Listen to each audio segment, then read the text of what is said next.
1 week since the Chiefs announced that they're going to move to Kansas in 5 years, but we're still waiting to find out the Royals' future and whether they'll cross the state line as well. Kansas Star bonds are still in play, but the team is on the clock for a December 31st deadline. The Chiefs plan to move to Kansas raised questions on how the state will pay for a new stadium. And in a KCTV5 fact check, our Jordan Fremstad joins us now live at 5 in Wyandotte County in the Legends District to break down that process. Jordan? Yeah, that's right. Well, the Commerce Department last week had released a preliminary map of that Star Bond district. And what's interesting about that and the fact check we did today is several of those communities are excluded from that boundary. And the economic expert we spoke to today, well, he says that those exclusions are going to generate some debate in future talks. We know a new proposed Chiefs stadium will be paid for through Star bonds. In principle, it's a very, very good idea.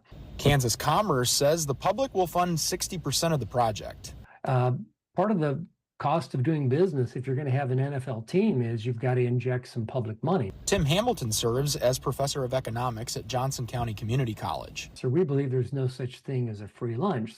He says people who shop inside the Star Bond district will foot the bill. And it's going to be the consumers that are going to pay for it, along with business owners within the boundaries set by the Kansas Commerce Secretary. And they may not have anything to do with the project. So prices will go up inevitably.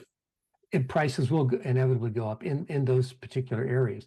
KCTV fact-checked officials' preliminary map of the Star Bond district.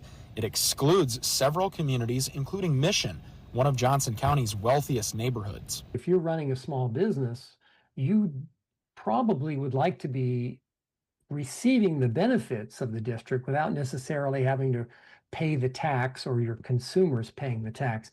So I would bet there's going to be a lot of negotiation on where those actual boundaries are going to end up.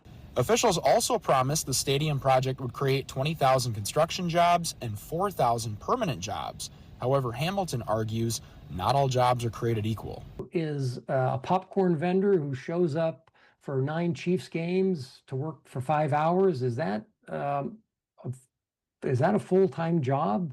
Kansas leaders have promised $1 billion in entertainment districts, but Hamilton remembers the Truman Sports Complex. I remember when that was being built. And the promises gone with the wind. Those of us that have gone to Kaufman or to Arrowhead, you see that it's still a very sort of urban, industrial, residential area that never really got off the ground.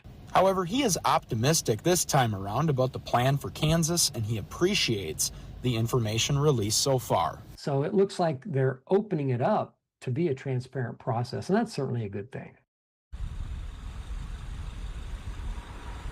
Now, Hamilton says that the areas proposed in Wyandotte County and Olathe for the stadium and the practice facility are already economically viable, meaning that there's so much commercial development in those areas already that he has confidence that this project will be successful in the future. We are live in Wyandotte County. Jordan Fremstad, KCTV 5 News.